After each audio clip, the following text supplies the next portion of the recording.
And as he broke his arm, like he hyperextended it, Jacare pulled his arm out and it's like limp, and then like stuffed it in his belt and continued to fight with one hand and still won. What's the most efficient path to victory against this particular opponent? He's dropping off for the choke here. We could see the finish. It's looking tight. Tight at Alpra.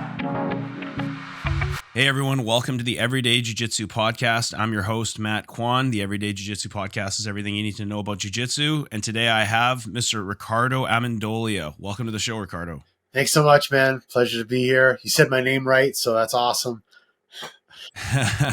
Actually, I've heard your name a lot. I mean, obviously, you're one of the more well-known Jiu Jitsu commentators out there right now, working for FloGrappling. I see you on a lot of the big shows.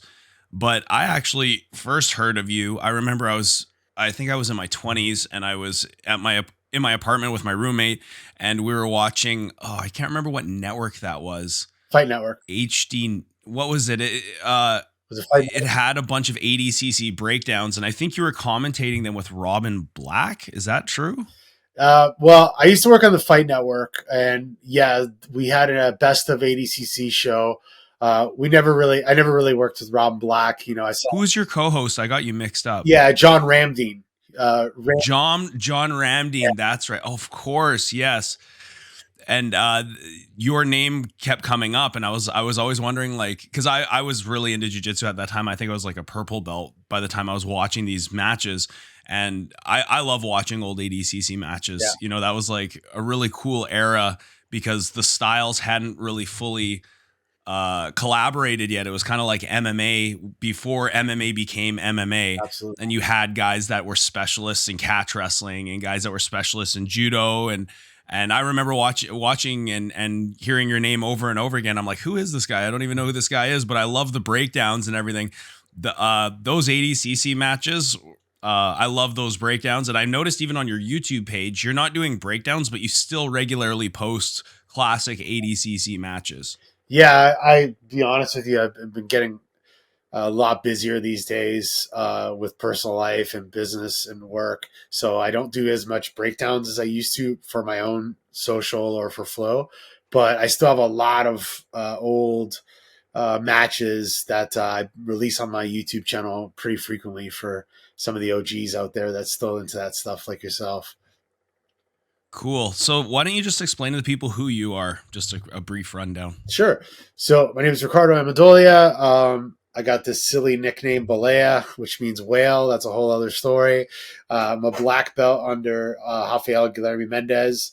The Mendes brothers, also PJ O'Sullivan. I teach Brazilian Jiu-Jitsu at PJ's Jiu-Jitsu program at Global Martial Arts in Hamilton, Ontario, Canada. Our kind of program is called Pura Brazilian Jiu-Jitsu.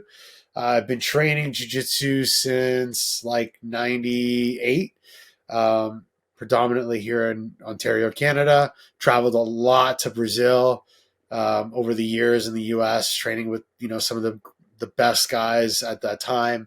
I kind of ended my competition career around like 2004 and got into kind of like more of the business aspect and promotional aspect of the sport. And then in around 2015, I started work with FloGrappling, and I've been kind of working there ever since. Between that, I commentated a lot of jiu-jitsu for events like Grappler's Quest, Copa Podio, and then through Flow was able to commentate events like the ADCC, Abu Dhabi World Pro, Grand Slam, and then now our own event called Who's Number One. So little bit of, I wear many different hats in the jiu-jitsu world and I do many different things. Cool. How'd you get started in jiu-jitsu? So my father used to teach karate at the university, at McMaster University. And growing up, I was, looking at my dad as like, this guy that I kind of strive to impress or be like, right. And, I would see old pictures of my dad, as a black belt and, fighting in tournaments and stuff like that. So martial arts was always, for whatever reason, it was always kind of in my head as something that I wanted to do maybe subconsciously to impress my father. My brothers they did martial arts, like they did karate when they were younger, but they didn't really get into it as much as I did. So I originally kind of, did karate.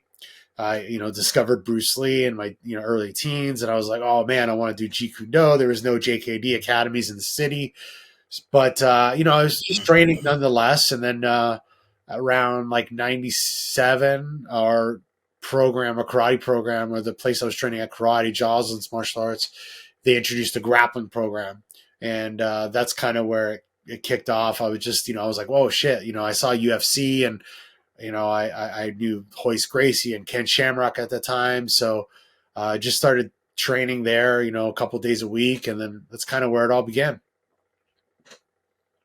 Cool. So you said that you trained at Joslin's MMA. Is that true? Yes. Yeah. From So 96 till about 2008. Yeah. So am I mistaken? Is that where Kieran Kachuk trains or trained? No, Kieran I think he's from Toronto. He was originally, if I'm not mistaken, he was at Fernando Zulik's academy, which is called Action Reaction or Gringo Jiu-Jitsu. Action Reaction. Yeah, I've heard of that. Yeah.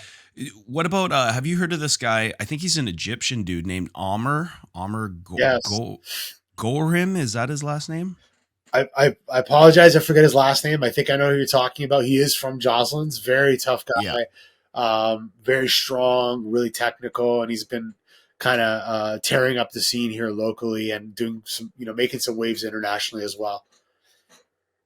Yeah, that's why that name Joslin's MMA sort of rang a bell. How did you know that you really wanted to be in commentary? Because you had mentioned after you'd started training, you competed for a couple of years, but then you kind of shifted to more of the business side of jiu-jitsu, or you explored an avenue of jiu-jitsu that's pretty rare for most people, which is commentating, doing shows, traveling, and kind of doing other things through jiu-jitsu. Like, how did you know that was kind of what you wanted to do?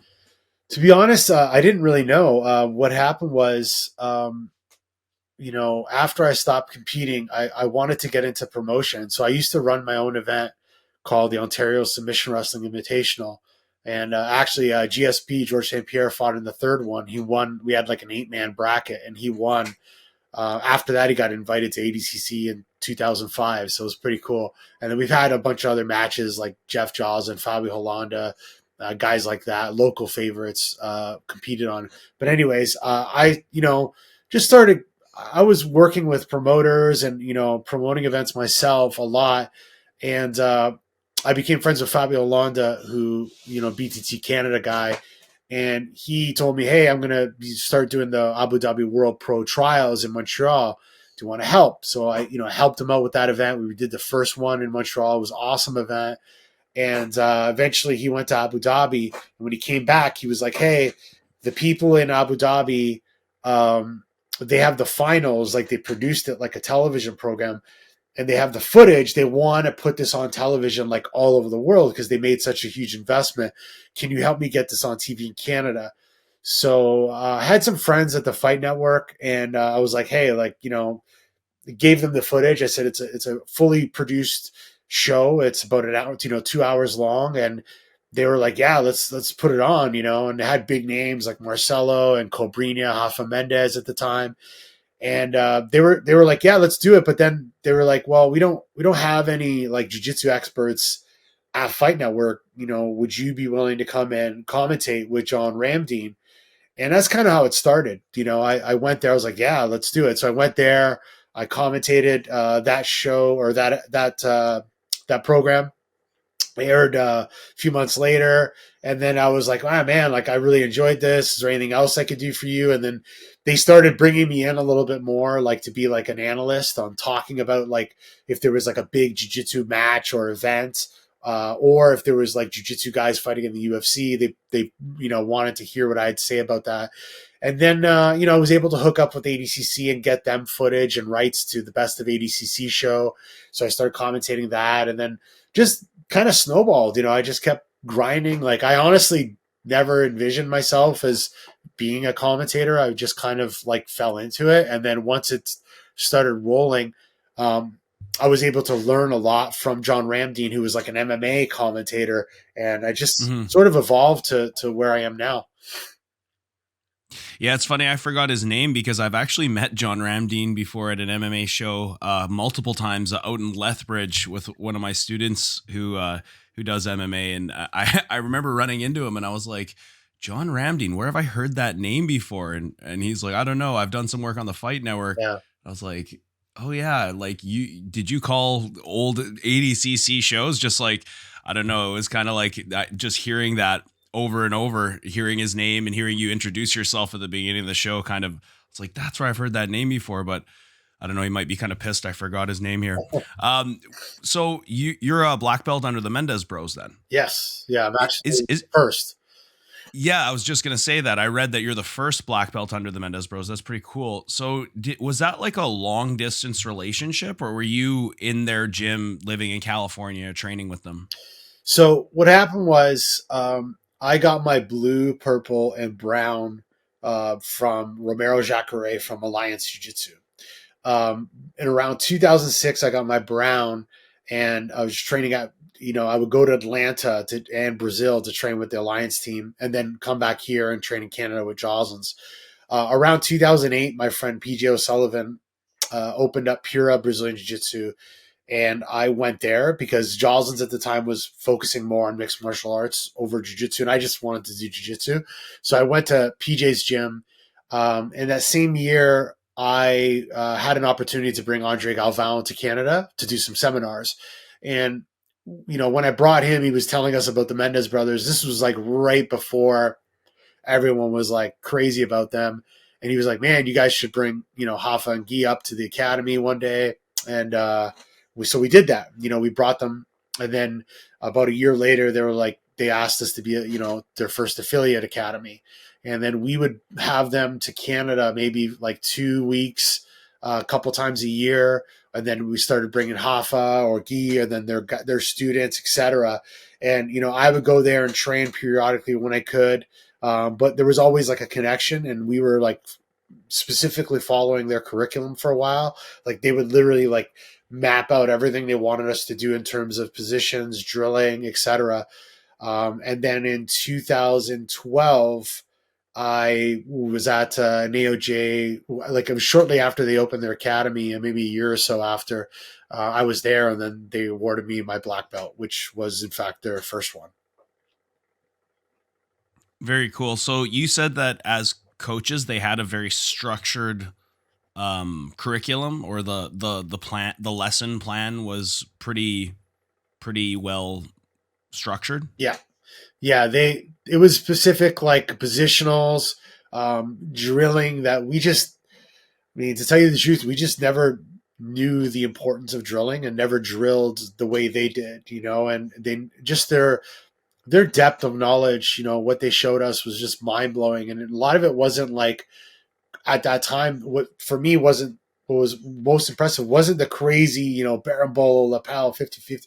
It was just their depth of knowledge of just like overall in jiu-jitsu, and, from that training and that conversion, they would just lay out for us, like they would do like a seminar almost, right? And they would give us like 2 days of like, let's say 45 techniques. And then they would say, okay, you guys work on this.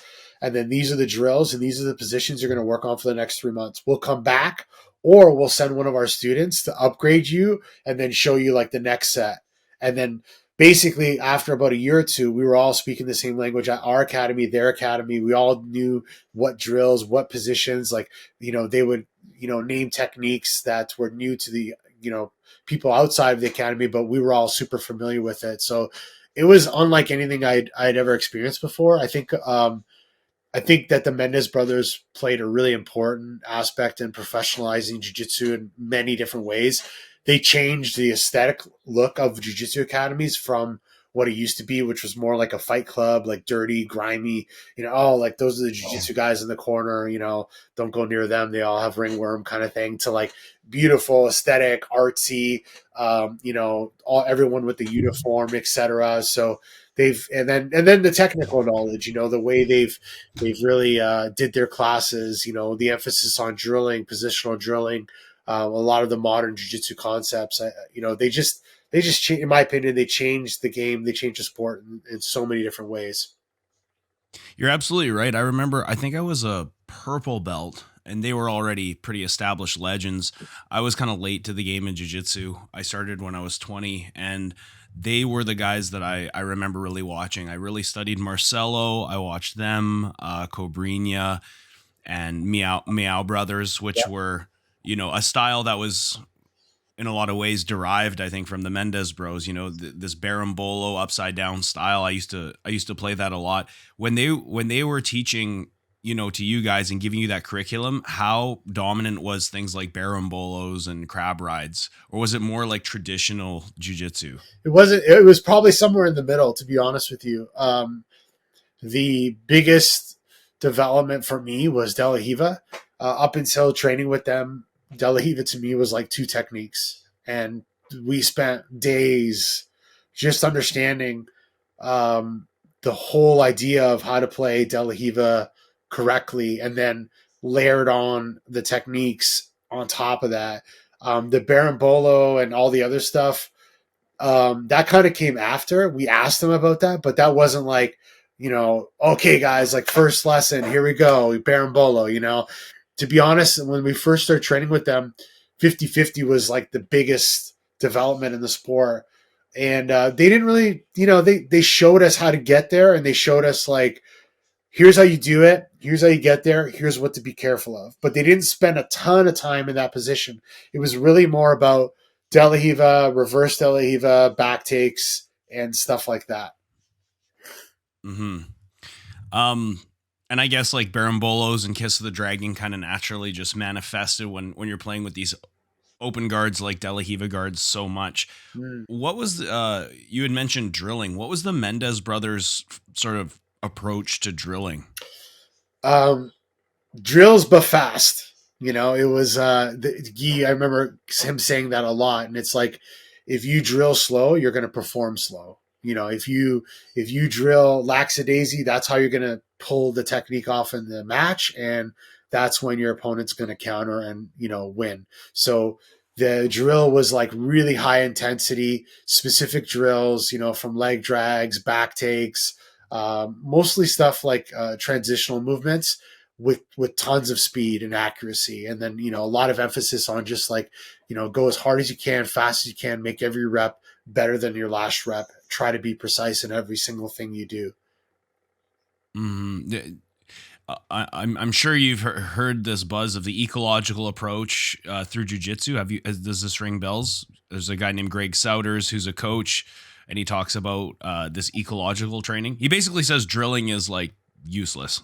Yeah, I mean, useless for him, right? I think for some people they need it, for some people they don't. I know like Marcelo Garcia, for example, wasn't really super big into drilling, right? He did drill, but he wasn't.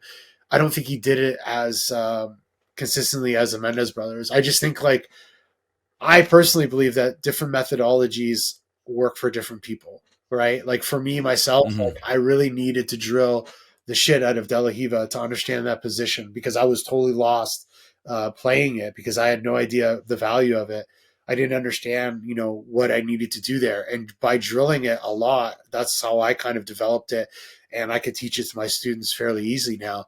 I don't think if I drilled it, I would be able to do that. I wouldn't understand. I wouldn't have that touch and feel sense of the importance of the position as I do now. So I think it's just relative to where you're at and the environment you're in, and your attitudes towards training. I think it's just different, like they say, different strokes for different folks. But I think everyone in jiu-jitsu, I don't know this guy, I apologize, but like, I'm not trying to say this is his thing, but like a lot of different people that like, they like to kind of like sell methodologies, which is fine. It's great, but I don't think there's one that works for everyone other than, consistency, right? Everyone's got a different viewpoint and different aspect and different philosophy on training. I just think like it's up to us as people that learn to try to experiment with it all and figure out what works best for us.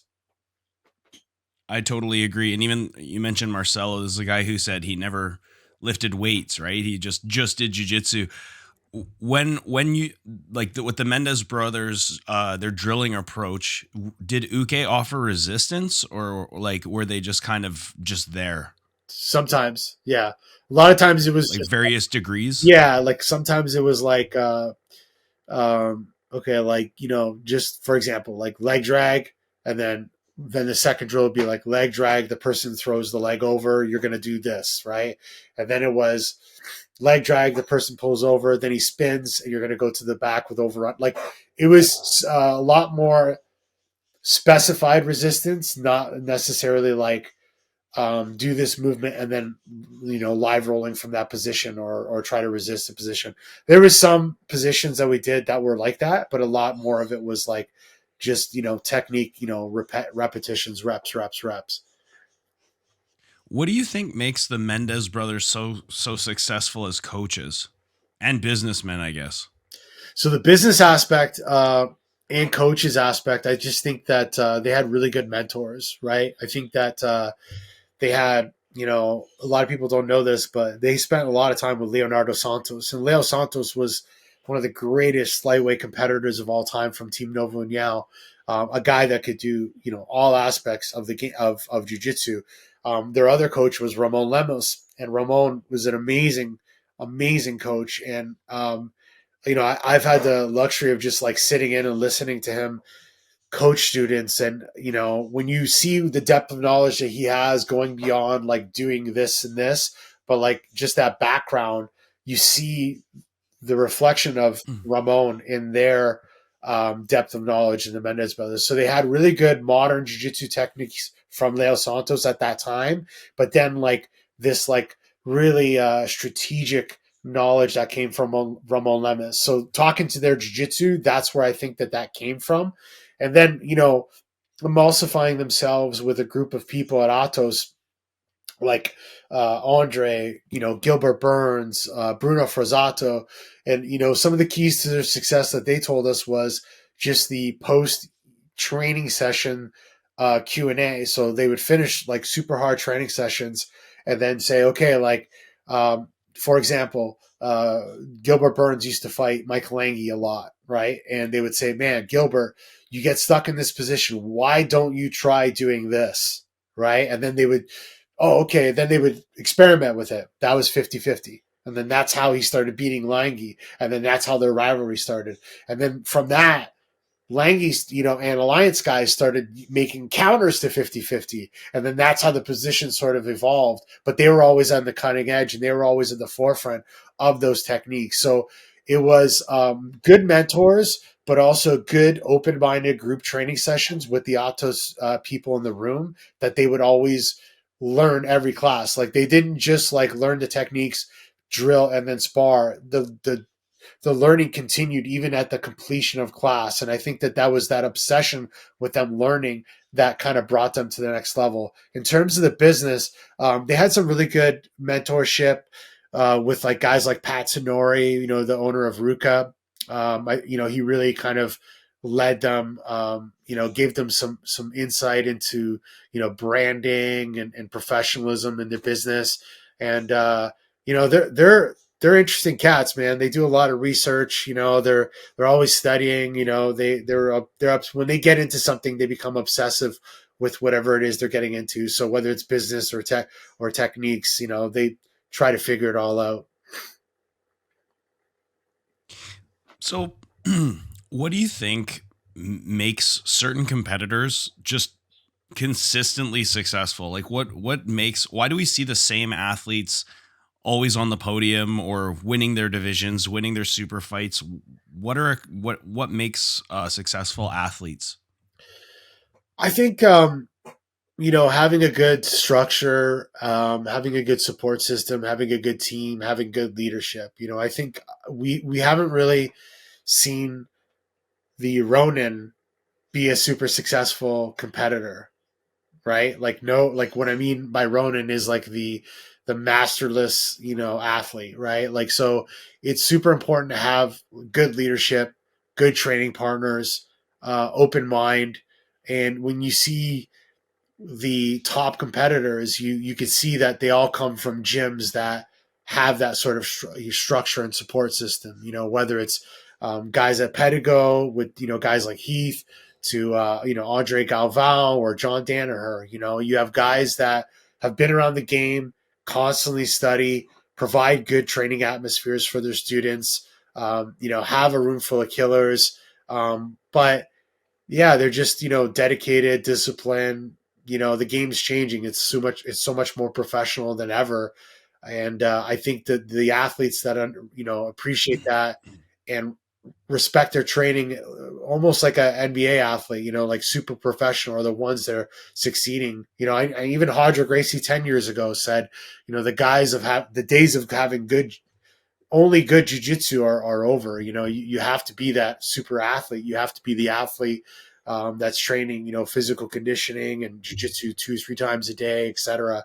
And, that's another thing that the Mendes brothers did too, is their physical training, their drilling that they did just to kind of develop their physicality was something that really, we didn't understand at the time. They were training 2-3 jiu-jitsu sessions and doing a physical training session, not necessarily weightlifting, but like a lot of drills to develop their kind of combative athleticism.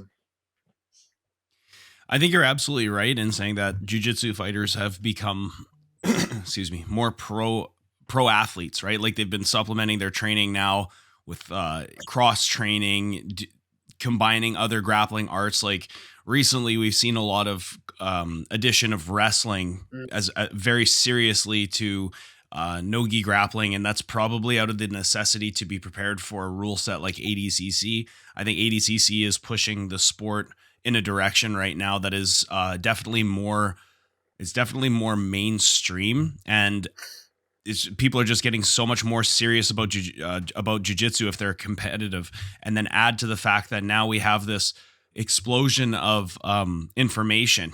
Back in the days of the Mendes bros, there wasn't a lot of online content out there that you could watch. There wasn't, I guess one of the first ones would have probably been like Marcelo Garcia in action. He was one of like the first online subscriptions, but there wasn't any, John Danaher Enter the System or Gordon Ryan instructionals.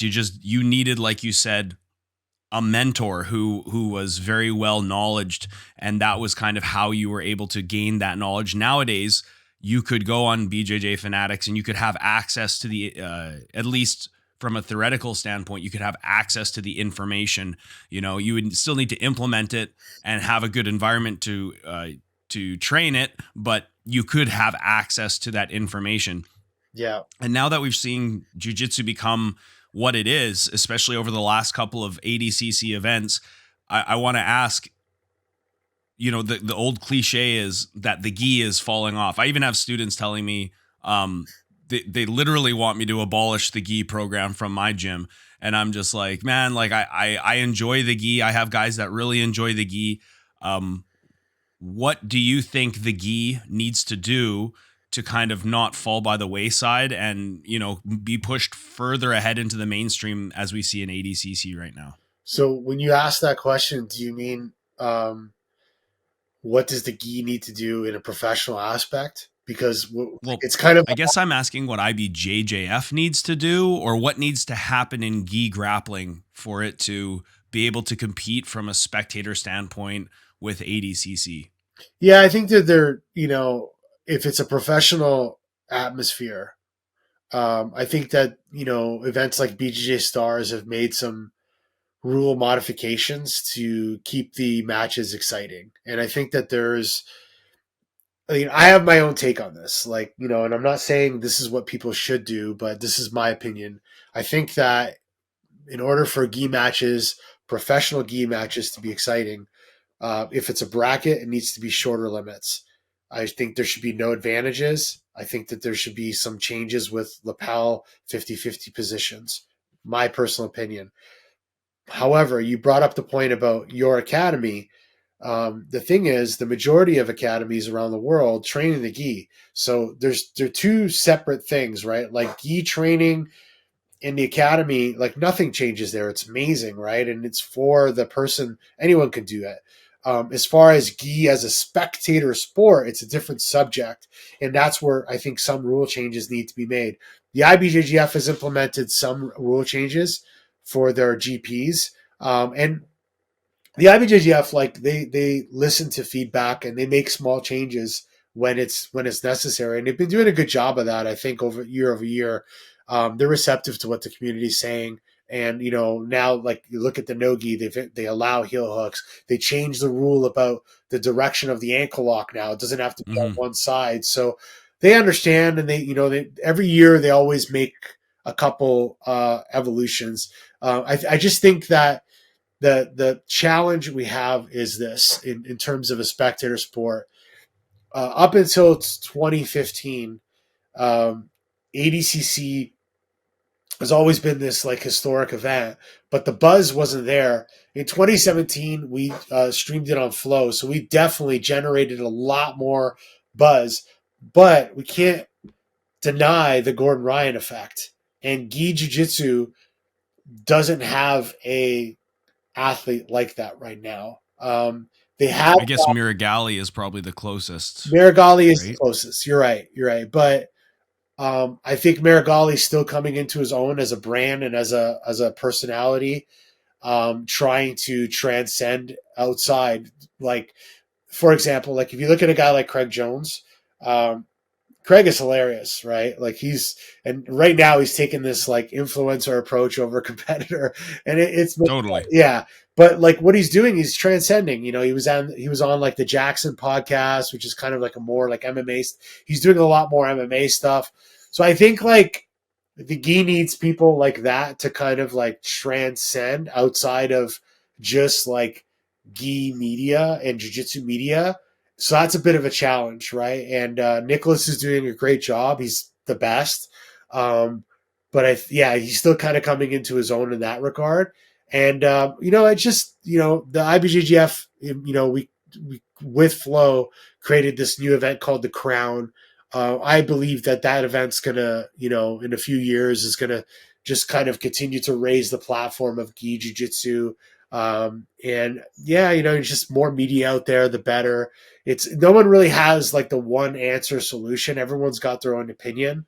I think it's kind of a mishmash of all these positive things that'll help kind of get the gi to where it needs to be. But it's funny because everyone's got opinion on this, and they're like, oh, back in the day, the matches weren't as boring and this and that. I'm like, hate to tell you, yeah, they were. Like they, even in the even some no-gi matches are boring. It's not the style, it's not the uniform, it's the competitors. That's what it is. And when it comes to pro jiu-jitsu, it's the matchmaking. It's how you put these guys together, understanding the styles to make good matches. Like our last Who's Number One. I'm not trying to to my own horn here, but like my purpose was to try to make the most exciting matches I could, and I think we pulled that off. The matches were all incredible event. Yeah, it was probably one of our top three. Some people said our best Who's Number One ever. And it's just understanding the styles, understanding like, hey, this guy's a leg lock guy. If I get another leg lock guy, that's exciting to the leg lock guys, but if I get a guy that's really good at wrestling, this guy sucks, but he kind of will try to engage. This guy's got this high fly. Like it's like video game, strengths and weaknesses. You got to kind of evaluate each competitor's strengths and weaknesses and see how they match up to make the best matches possible, in my opinion. In terms of making gi even more spectator friendly, like I think that, if you were to have your buddies over and you're like, hey, we're going to watch an event, it's ADCC, it's the World Championships, it's like, this is like Super Bowl for me, basically, and your friends don't really know, maybe they know like watching a little bit of MMA, but they're not really jiu-jitsu guys, they don't train, they could watch that and be like, hey, this, for the most part, I'm enjoying this is exciting, it's quick, I'm getting into it. But if I were to bring my friends over and be like, hey, we're going to watch the Worlds in the gi, a lot of them would probably be like, hey, I can't really like appreciate the intricacies of this because it is, I guess, aesthetically, it's more static and it's more It's harder for I would say a fair weather spectator to follow. Yeah. If I'm not mistaken. So you had mentioned that the gi could make a couple of rule changes that might make it more spectator friendly. And I've talked about this before. I think a big one would be removing advantages, or at least rewarding engagements the way that ADCC does, because ADCC really rewards initiations, whereas IBJJF is more win at all costs. You could get an advantage and try and just shut the other person down type game. I'm curious as to know from your standpoint what kind of rule changes could enhance the gi for the spectator. So the double-edged sword here with ADCC is this: the takedowns, right? If you pull guard in ADCC, you get a negative. If you pull guard in let's say IBJJF, there's no negative. So what do you end up seeing? Two guys pulling guard. A lot of times you don't really see that in ADCC, but I think that again, this is not a knock over one or the other. You're allowed to do it, so you can't blame the athletes for playing the system, right? So I do think that if there was a negative for pulling guard, that could be one aspect to kind of bring back the takedown or judo or wrestling into the matches. I'm not saying it's non-existent, but I'm just saying that personally, the most terrible thing I could see is when two people just sit. It's really, and like you said, especially if you're showing somebody, that's new to the sport, that's really not going to make them want to do it unless it won't make them excited unless they do it right. Now, as jiu-jitsu practitioners, we see it and we appreciate it, and we'll say, wow, I understand what this guy's doing. Oh shit, they both sat, but this guy did a crab ride and ended up in a leg drag and got top position, took his back. So we appreciate that. So I think like that first aspect of like getting from top to bottom, getting the people down, I think that's something that could change, right? I'm not saying it has to or needs to, but I think that's definitely something, the other aspect of that is what we don't want to see is a match where two people are just standing and doing nothing either, because we did see that at some matches in the gi, and that's horrible too. So there would have to be stiffer penalties on there. I don't know the rules of judo. Excuse me. I don't know the rules of wrestling, so I don't know what gi jiu-jitsu can take from that to force action. And I don't think it's a great idea to try to make jiu-jitsu something that is not and mishmash too many things. Otherwise, we're going to end up with, like a hybrid style. I don't know. But there are certain points. I really like the Royal Invitational had a rule where you couldn't pull guard for the first minute. So that forced people that if they were comfortable doing takedowns, forced them to try at least, right? And or it made them count down 60 seconds and then pull at that 59-second mark. So again, it's little things. I think it's the takedowns because the matches start standing. Like for me, I personally believe that two guys fighting in a gi and somebody does a beautiful judo throw. I think that people appreciate seeing that much more than they would a guard pull into a sweep, right? Now, you pull guard and you sweep or you get a submission, that's awesome too, right? But to the non-practitioner is what I'm saying. They won't understand like what the heck happened there, Mm-hmm. And then you get like you had mentioned, we can't punish the athletes for playing within the rules. It's kind of like that Aljamain Sterling match when Buddy pulled guard on him and he was all pissed off because he wanted him to stand so he could take him down. And it's like, but these are the rules, right? Like you understand the rules, you agree to them, and any intelligent competitor is going to play every single advantage they can to win under said rule set. Yeah. What do you think should change? You mentioned 50-50 and lapel guards and things like that. I'm curious to know what you think could or should be changed, because I've considered changes in those positions as well, lapel guards and 50-50, but it's hard for me to hammer down a rule that could I guess, be universal and could be effective? Like, I'm curious to hear your thoughts on that.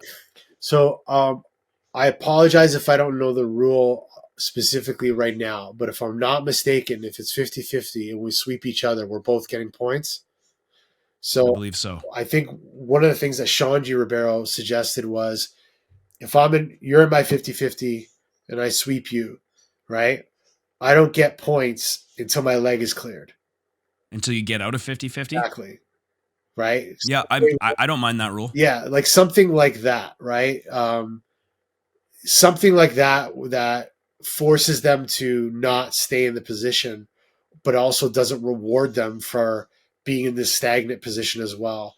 I like that. Hey, is that going to be the solution here? I don't know, right? I think the IBJJF made some rule changes for their pro events in terms of lapel 50-50. Like there's like a specific time frame now that you can do it. But again, people are going to play the system. They're going to do it, let go, do this, and then go back to it, right? And then let go, and then do, so, it's really, unless you ban it altogether, which I don't see happening, it's a tough one. But I think at the end of the day, like everything goes in cycles, everything goes in trends, like I remember in 2000, right? Everyone was like half guard, which is like the most common thing, was like the new shit because no one knew half guard sweeps if you weren't in Brazil. And like, I remember like Scotty from On the Mat OTM was like posting, he's like, hey gringos, if you guys come to Brazil and you don't have half guards, you're going to get screwed. You're going to get swept once and then stalled and then you're going to lose. Right.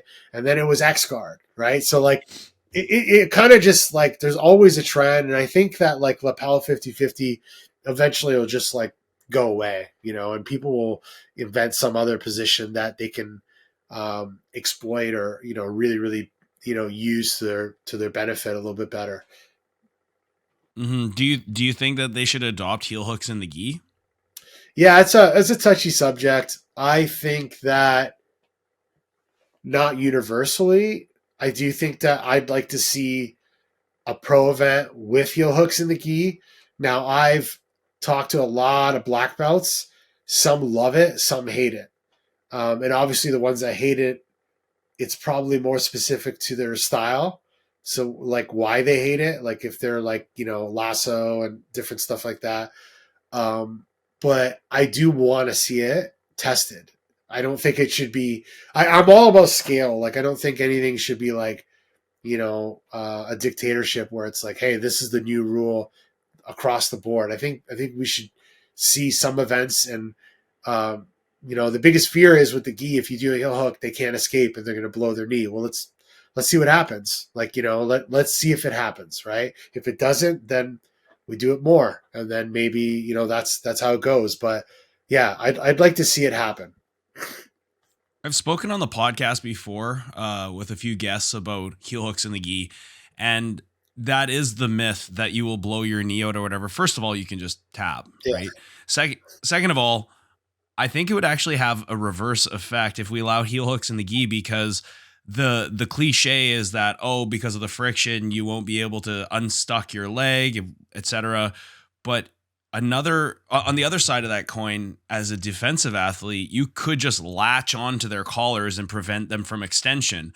And therefore, you add heel hooks in the gi, I think you might even see more just latching on and not a lot of action from there. Where I think that heel hooks in the gi could be beneficial is it now adds the threat of submission as well as a sweep.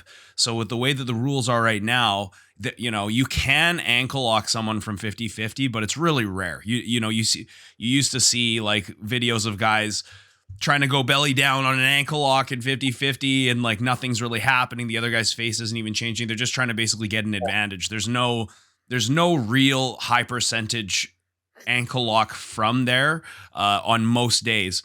But once you add heel hooks, from a spectator point of view, it could be more exciting because there's now another avenue to win from the position. It's not always just going to be a battle of who can stand up, which is what it currently is generally in the gi. But now you have to be careful how you stand up, because if the person spins underneath and you're not careful, now there's a threat of there's that dilemma of a submission as well as the sweep. And I think the position could become more dynamic, and it could become just more of an open-ended position with a rule change from 50-50. Yeah. How do you feel about ADCC doing like gi divisions? Like, imagine ADCC World Championships gi, same rule set, but now they're wearing gi jackets. I think it'd be cool. I think the rules are, like you said, with, they have heel hooks. It would be interesting to see how that plays out with the gi. But I do think that they've kind of carved out the no gi market, and they're dominating in terms of like the pro events. So I think that it might be tough for them. The other thing too to consider is every time there's an action, there's a equal and opposite reaction. So if there's going to be hooks in the gi, we know that there's going to be people that are going to be figuring out different things to stall the position or work around it. It could actually make things uglier. That's what I was saying. Yeah, to us, it's interesting, right? And that's why I said I want to see it play out first. But the concern is that it could make things uglier. It could make things it could just make people battle for 9 minutes on the side of their body on the floor, and that would be terrible to watch. So maybe I'm completely wrong. Maybe like all matches will end up in a quick submission with the hook. I don't know. I think we have to see the proof in the pudding first and see the numbers. But and again, like it's there's this constant conversation. What's interesting to us, what's exciting and entertaining to us, isn't always exciting to the masses, right? So, yeah, it'll be interesting. It could have a negative effect. Maybe it'll be a positive one. Maybe it's the solution for everything. Maybe it's not. But I'd like to see it happen for sure. I think what really makes ADCC I'm not going to argue it's more exciting than IBJJF. Personally, I get more excited about ADCC Worlds than IBJJF Worlds. I think a lot of jiu-jitsu guys do. I think the reason why I find the matches more exciting, a big reason, is because of the lack of advantages. Like, you can't just get an advantage and now you're up on your opponent and you're now kind of just playing them against the clock as well. I mean, that happens in ADCC, but it's not as easy to do. It's not as easy to get a score. And because you can't get that immediate score, you're now still even with your opponent. So you still have to go out and fight your opponent. And then, of course, ADCC has more of a, it rewards initiations, which I find is more exciting from a spectator point of view. I want to ask you, what do you think about jiu-jitsu in the Olympics? Because people have been asking this, ever since I started. It's a question where personally I don't think I have mixed feelings about it, but I'm not like gunning for the Olympics to have jiu-jitsu, even though it seems appropriate because it's a very effective martial art. It's a very popular martial art right now. Do you think that will ever happen? And do you think that would be good for jiu-jitsu?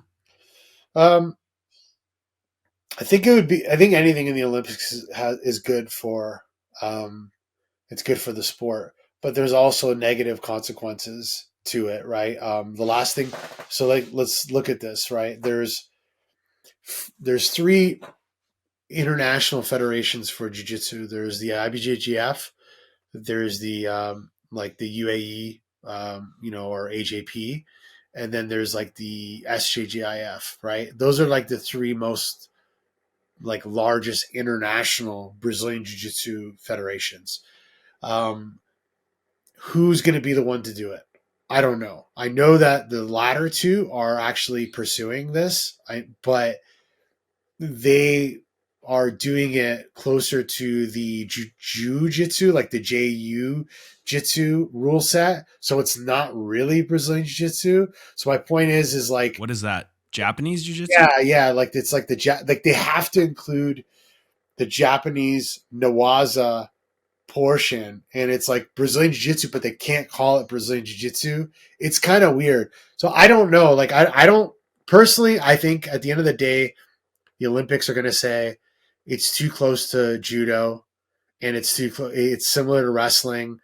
I think that they might there might be more of a chance of no-gi grappling being added through like UWW or something like that. I could see that, which those UWW events, or I think it's UWW, but there's some like grappling in like Europe, like in Russia and like Kazakhstan. They're huge, man. Those tournaments are massive. It's just not, it hasn't really caught on in the United States because the IBJJF is, obviously so dominant here.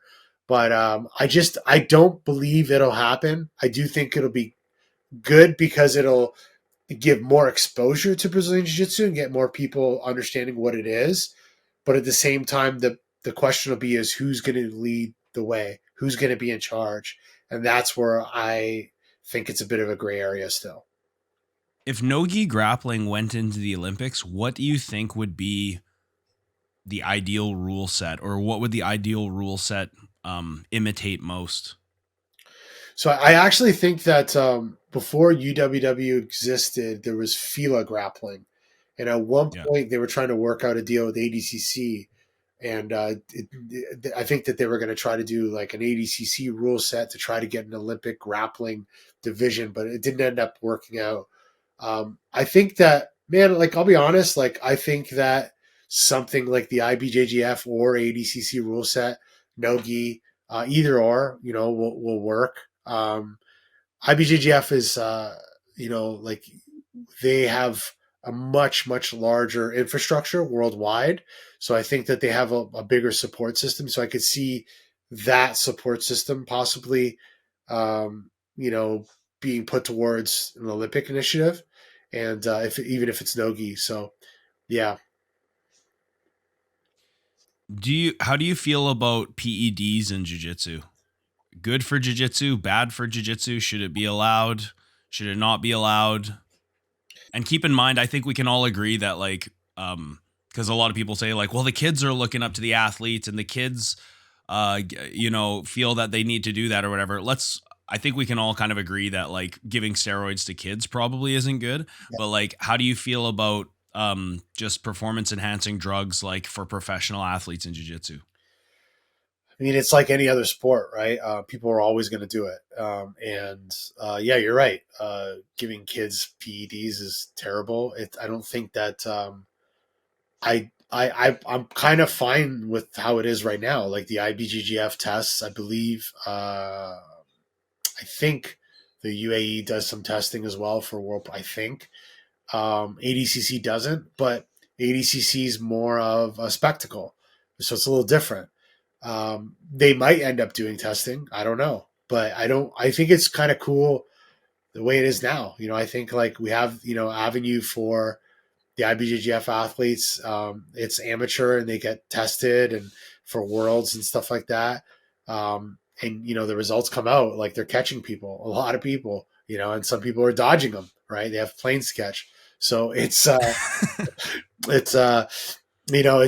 is kind of working, but it does kind of suck when, you don't have people on the podium and it scares people away like that. That's a negative side effect, but it is what it is. Right. So I'm kind of, like in as a fan, it's like, yeah, I kind of want to see the yoked out, Me too.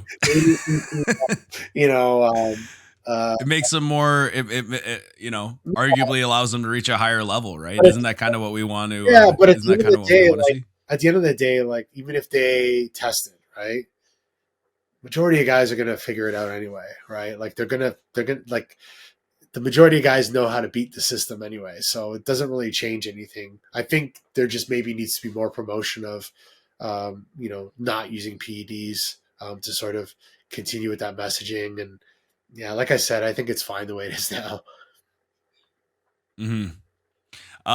Let's talk about some matches. Do you have an all-time favorite match? A match that stands out in your mind as one of your favorites? Oh man,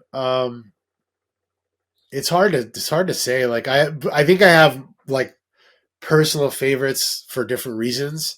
Like maybe like personal reasons or whatever. But like I think like I'm an old guy, and the 2004 World Championships for me was probably like the greatest year I've seen.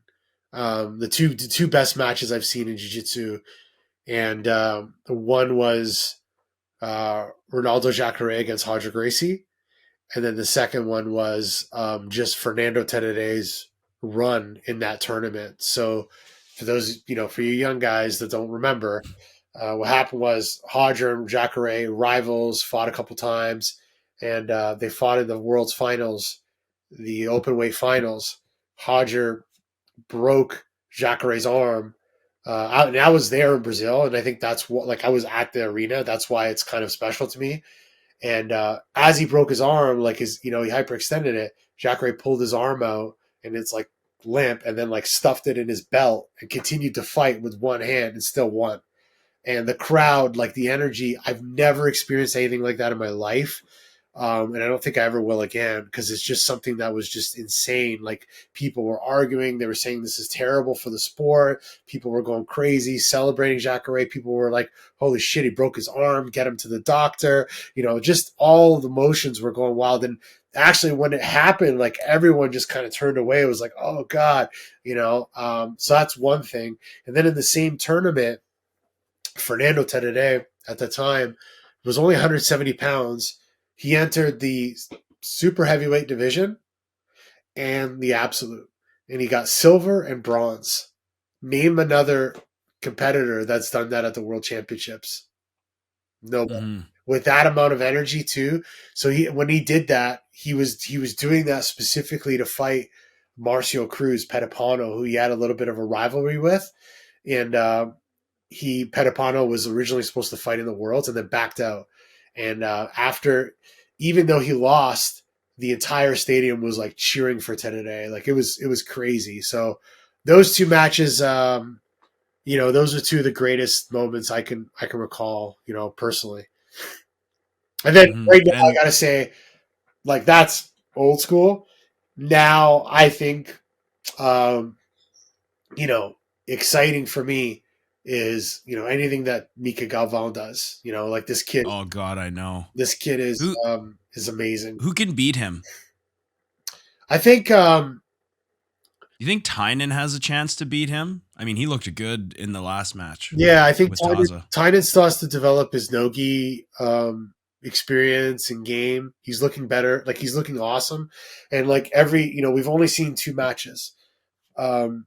I can't reveal too much, but his third match is going to be a very big test.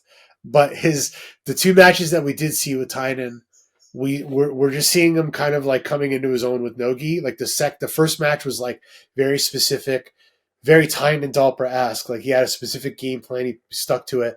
Everything was precision. Second one, he opened up a little bit. And the second match, he got, he wasn't able to score as easily. So, it took a little time for him to kind of face adversity no-gi. So I think he has a path to getting towards Mika, which will make it an interesting match. Obviously a Cade Rotolo rematch with Mika would be insane. He has a win over Mika, so that would be interesting. But man, who do you think wins that? I don't know. It's hard, because if you watch their match at ADCC, it's not like Mika was dominating or anything. In fact, he was kind of on his heels. He was stuck on the bottom, and Cade was doing a lot of damage from the top position. Yeah, I think that it was. I don't remember. I feel like it was kind of like a little like kind of like a stalemate, like not too much one side or the other. Then all of a sudden, Cade went for the leg, and Mika just didn't respect that quick enough, right? Like, he didn't disengage quick enough, and he got caught. I don't know. That's a tough one. The only thing I can say is that when I look at stats, Cade's only had a handful of matches since then. Mika's had like, I don't know, probably like 90. Whether it was IBJJF Opens or AJP Tour, who's number one. He's had a lot of competitions, and yeah, it'll be interesting to see. Like, we're going to hopefully see that happen at ADCC this year. So I can't wait to see that. That's, in my opinion, one of the biggest matches of the year for sure. Do you think Mika wins 77 kilograms this year? Very possible. It's very possible. Who do you think can beat Gordon Ryan? Man, I don't know. Right now, I think Gordon Ryan, he's out, he's out of commission right now. Like he's not like from, I don't know, like I'm not chatting with him or anything, but like from what I can see externally, like it doesn't even look like he's training right now. I think his health is really bad. If it's yeah, so it's hard to say, like Gordon Ryan, prime Gordon Ryan, nobody, like Mhm. nobody's done it, right? Like he's taken out, name a guy, he's taken him out, for everyone from Buchecha to Galvão to Kynan, to Nicky Rod to like he's beaten them all. I don't know. It's that's a big mystery. And I feel like Penna has some wins over him, but Gordon just kept getting better and better.